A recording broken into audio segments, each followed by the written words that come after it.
All right, hello. Thought I would do a video discussing, as I said, some context for my going out today and a little bit about what I'm thinking about it. So I'm aware my lighting situation is bad, but the good news is that my camera is also bad. I want to share screen, namely about Reddit. So, for most recent context, on October 2nd, I was at a place called the Transformation and Training Command. It was the first day that it was opened. It was formerly just the site of the Army, U.S. Army Futures Command, which merged with Training and Doctrine Command to form, as I was said before, the Transformating and Training Command. So I was down there on the day it opened, and I posted on Reddit at the same time. That time I posted to Sorcery of the Spectacle, where I have some history of participating.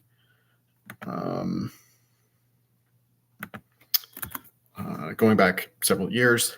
Well, no, not on this one, but I'm also very native. So basically, yesterday I posted, or 2 days ago or something, I posted to a different subreddit, which is called Situationism. So this is where I'm going to share the screen. So yeah, here we are.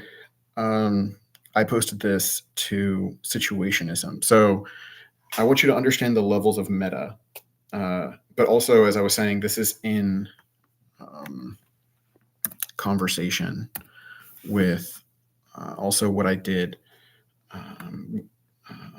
going down to the Transformation and Training Command. I made a post there. I also actually attended the No Kings rally that was held here in Austin. I forget when that was, a while ago. I didn't do too much, but I did make a sign that said experimental unit and mentioned Ofer Glacier and Ben Swibelson, maybe Toga True as well. So yeah, I'm having a little bit of fun. I'm playing, but I'm trying to be productive. So anyway, I'm trying to help things out. I'm trying to spur conversation, basically. So this is, keep saying but yeah, so here's my post on situationism. As I said, I want you to understand the levels of meta, right? Because what is situationism, right? Situationism is something that was come up with, or the Situationist International. I guess it's called situationism. That term is repudiated. Let's see. So here, there's a Situationist International with Guy Debord. So this is also very personal to my story of how I engage with, what you just call the planetary state of affairs. So yeah, we might see it really differently, but we understand there's a lot going on, right? So part of my broadening of my horizons conceptually was being introduced to Guy Debord through their most famous book, which is called Society of the Spectacle. But then, and this happened when I was relatively young, when I was 17, I came across Guy Debord, and then quickly after that got into Jean Baudrillard as well. So Jean Baudrillard and me is basically a big saga. So a lot of things in my life connect to me because of Baudrillard, including Ben Swibelson, who is part of who's being discussed here. So we'll go back over here. So yeah, I provide, Ben Swibelson's LinkedIn account. And then I just used, a meme. This is not too well thought out. A lot of stuff when I do it, it's very haphazard, just so you know. Anyways, so I mentioned, I also interfaced with the Hegelian e-girls. I don't know if you heard about that, but anyway, so it's sort of it's we're doing politics. It's very serious business. It's it's the fate of the world and, the distrust and all the war and everything. But on the other hand, you're doing art. And what was the other thing I just mentioned? Hegel. You're doing fancy ideas, basically. So what are you doing with the fancy ideas? Basically plugging it into, as I said, the cluster, that we're dealing with. So I was really pleased with this. My post has 3.6 thousand views. And if you go over here, you can see that the whole subreddit has an average of 1.1 thousand weekly visitors. So in 2 days, my post, well, I also cross posted it to like 20 places.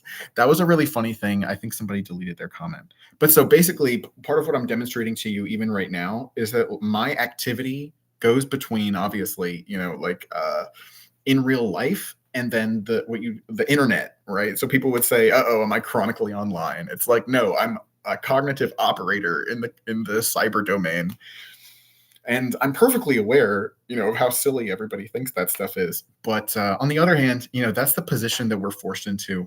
The way I would put it is, we're in an emergency, and in a way, we're all on the front lines of the emergency. So if you're thinking about, the cognitive domain or the cognitive affective domain, we're all subject to externalities, negative externalities, you could say, from others. So we have to like deal with it. And that bubbles up into these topics called conflict, war, so on and so forth. But so yeah, let's see if why is this being reposted on like 20 subs, including LOL Cow USA? So I mean, in terms of the context, so I think this person deleted their comment, but I think it's a really funny comment. I love it. So for example, I posted on Veterans Affairs and it was taken down, but I kept up with the views. I still got dozens of views over there. Anyways, where was the person? Were they still down here?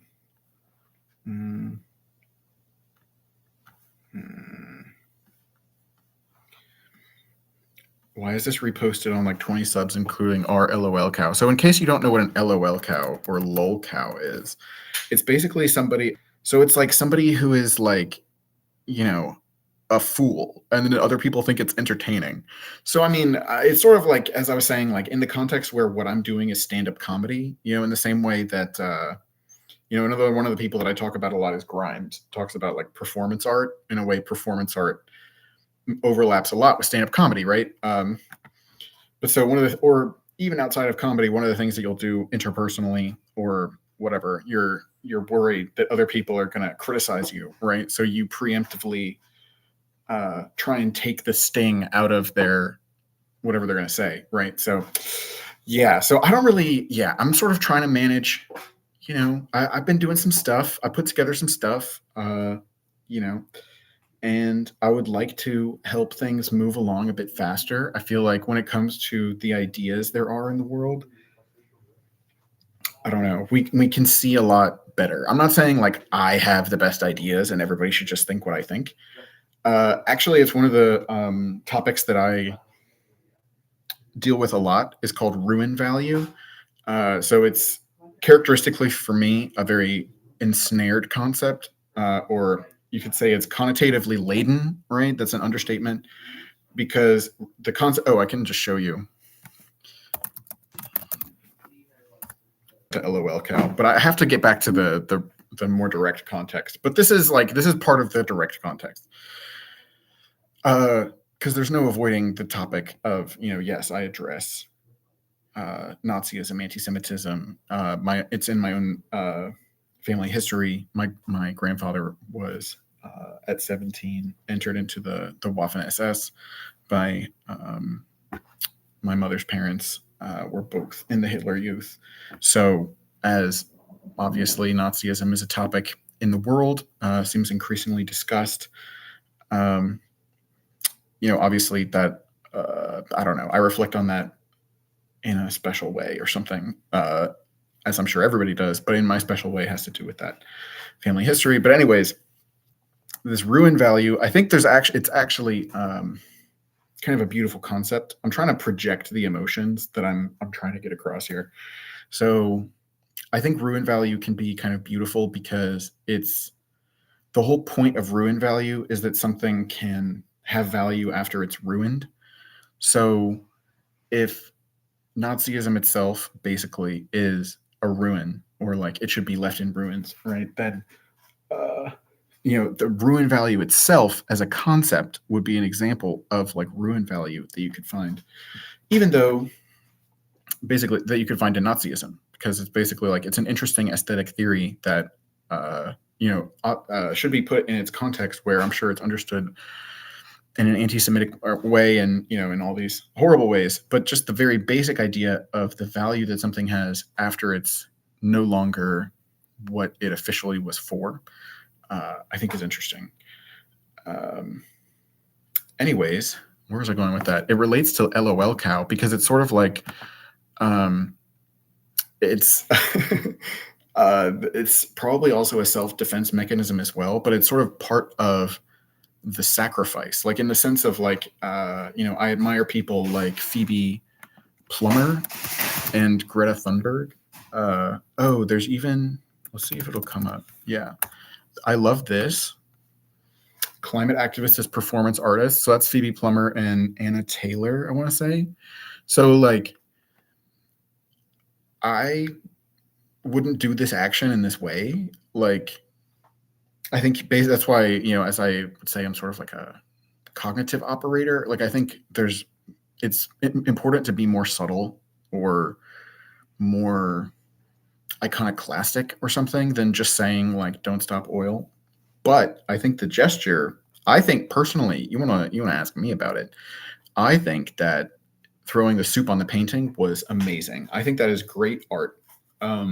You can't do it again. The whole thing about art is you have to continually iterate. So I'm not advocating that anybody do anything. Right. But for what it is, in a world where people kill each other, right? In a world where people even like hurt each other, like it didn't hurt the painting, it hurt the frame, right? So, I mean, all of that. And then people can say, it is, it's attacking Western art or something, but it's like, no, or like art in general. And it's like, no, this is part of the history of art. Like, this is art. Like, it would be even better, or it might overshadow it, but if you were throwing a can of Campbell's soup on the Warhol paintings of Campbell's soup in order to do your protest. But see, there you can see how the artistic intricacy would overwhelm the message, which for me means like you need to get a better message. Right? Anyways, but so like what I'm trying to say is that somebody like Phoebe Bridgers, right? That's not who we're talking about. Phoebe Plummer. You don't really know what's going on. People make all these, stories about what's going on. People either being stupid or in on something, I don't know. But the poetic image, right, of somebody being willing to become famous, and then, I mean, I can at least like have some of their words like on the screen while I'm talking, so you can also hear from them. Oh no, wait, that's from a different article. Oh, there we go. But so I really like this, the idea of like, we have really big things going on. So yes, we need to be disruptive. At the same time, there's no end to, we're always continually rethinking how to approach that. I don't think that there's one way to do it. I also think it's pretty important in general not to do scapegoating. But so by setting myself up to be an LOL cow or something like this, you see, like, I'm sort of like putting myself in the scapegoat role, which I think is a nice thing. But it's also, I guess for me, you'd say I have the privilege of doing this. But still, like, it's also to take on a certain kind of taking the initiative, but understanding, that I'm not coming with, the normative pedigree, in terms of, here we are, we're having a professional career. We are, getting advanced degrees. That's not really what we're doing here on this stream, but, we're doing our thing. But so basically for me at this point, it's like for me to take the next step in my artistic career, right? Or whatever, like if I'm going to do something, right? Because I'm also personally coming to the point of like, what am I doing?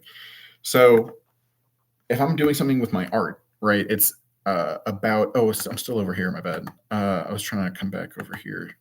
LOL cow, ruin value. So this was all in response to me saying, like, I'm not saying I have the best ideas. What I'm saying is, like, I think my project has great ruin value, right? In the sense that it's like, you're not supposed to. And I think this is something about the philosophy of art in general. And I think I'm getting closer to projecting the emotions that I want to be projecting.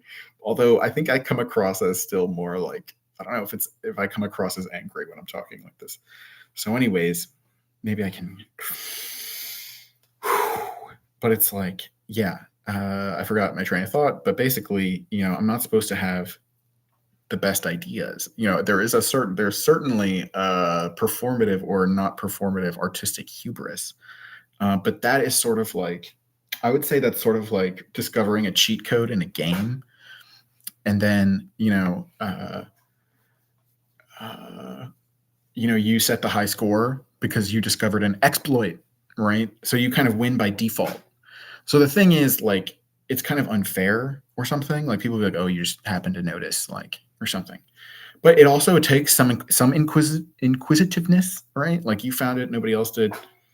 But then the other thing is, right, is also the ruin value, because people could come and beat your record later. So a good example is like the Fosbury flop. Oh, this is so good. I'm like improvising such good theory for you right now. I'm very pleased with myself. Anyway, so the Fosbury flop is basically technology for high jumping.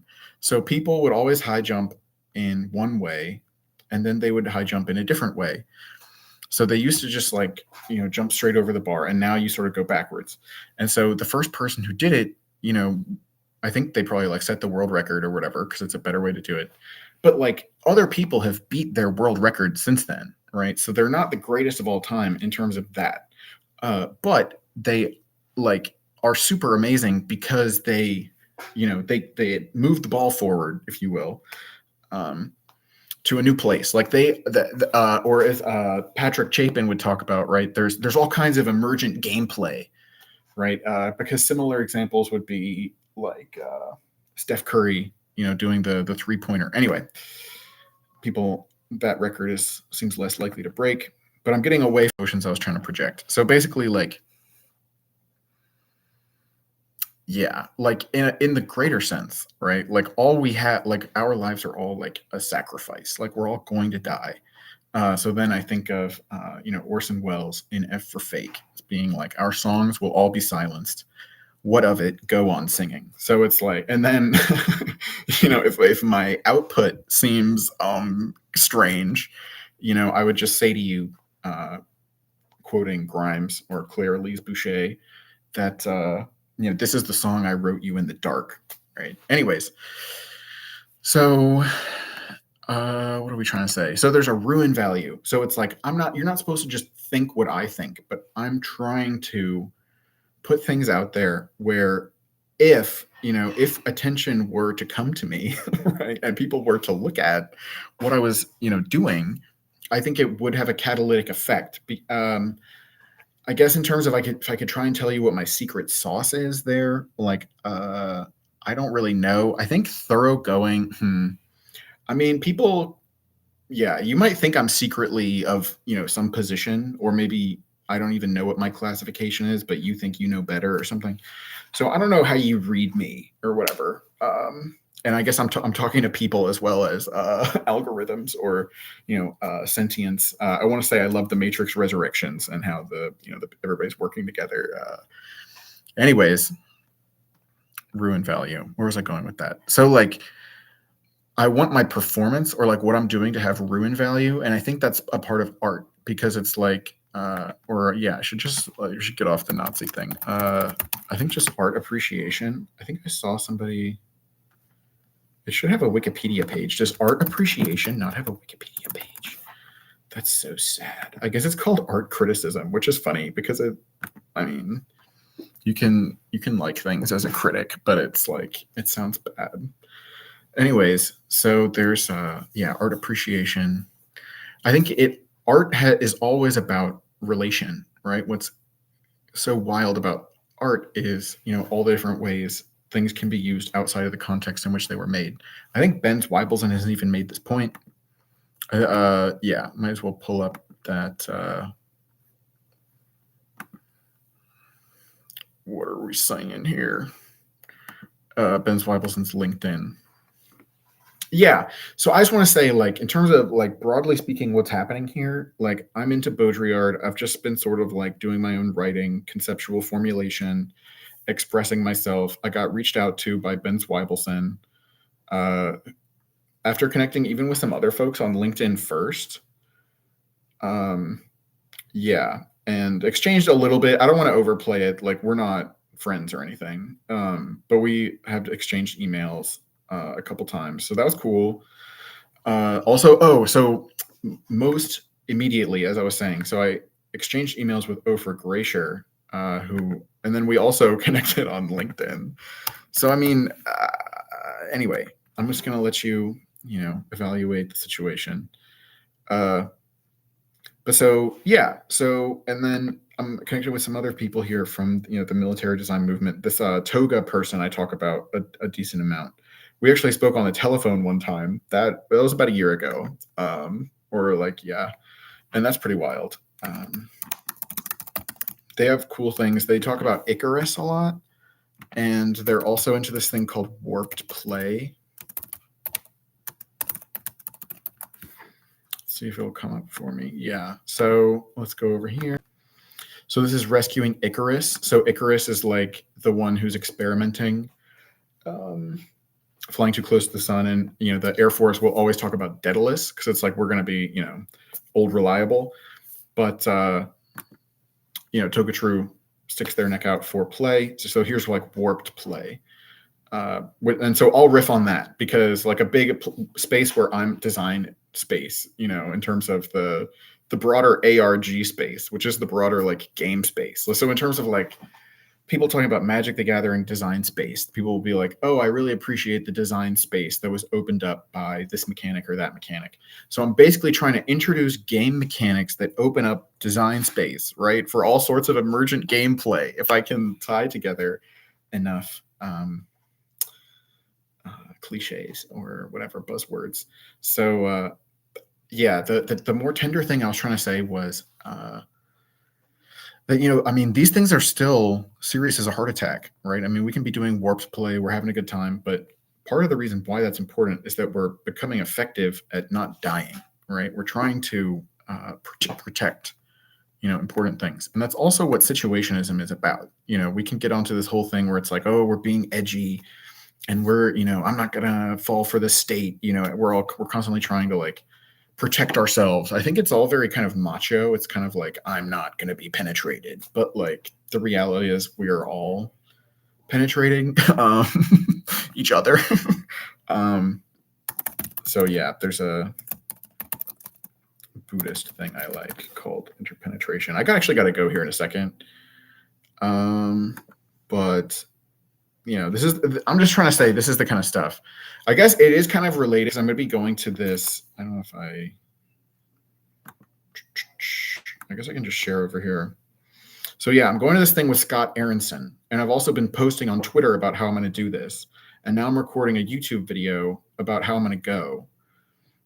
And then I'm going to post about that when I'm on my way there, right? So I'm trying to show you like this is meta, like, and then as I was saying, I posted it on situationism, right? So like, what is situationism? Like situationism is an overlap between performance art and you'd call it politics, right? Or yeah, so this is all in a way related to the question of, how do you apply Baudrillard, right? I don't say that, I'm just expressing Baudrillard. I have my own slant or whatever. But so, for example, I posted at a 2018 conference that was held on Baudrillard. And this is my paper. It's called Transpolitics and the Transpolitical Age. And, it's basically, it's still canon, right? I mean, I guess you could say my ideas have not advanced. But, whatever. I've continued to express them in different ways. So that's fine. I mean, I guess I should say I don't exactly mean that. I haven't gone through this recently and checkmarked every sentence. But anyways, but basically, yes, anyways, so I'm still trying to get at the sort of like touchy-feely part of this because I am afraid of coming across as because I also am this, just like I'm angry, right? I'm impatient, right? People and their sacred cows, god damn it, we're gonna kill all the sacred cows. It sounds very uptight, right? So I'm trying to like give the impression in this video that like that's not the vibe. Or something. Oh shit. So yeah, so as I was mentioning, I'm saying that my stuff is for ruin value. So an aspect of that is I'm protecting myself because maybe you don't like my ideas, right? Or something like this, or you think I'm a bad person, right? So I'm very afraid that you'll think I'm a bad person. So the point is, even if you think I'm a bad person, my stuff could have ruin value. But then the whole articulation of my stuff having ruin value is itself part of why I think you might think I'm a bad person, right? Because of how I'm engaging. Anyway, there's more reasons as well, but it loops us back around to sort of being an LOL cow because like there's a lot of, for example, like here we are, this person's talking to me and they're like telling me that my Twitter is like a dream of, first of all, like I have no ill will toward this person because they called it Twitter. I like that. At least if they called it my X account, I would be livid, right? Anyway, which is funny because X, my stuff starts with X, kind of experimental unit, but I still like calling it Twitter. Anyway,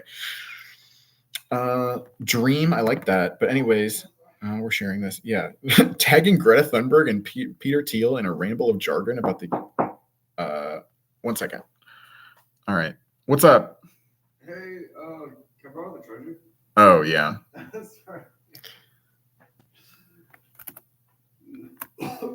Is it okay if you asking that is in a YouTube video?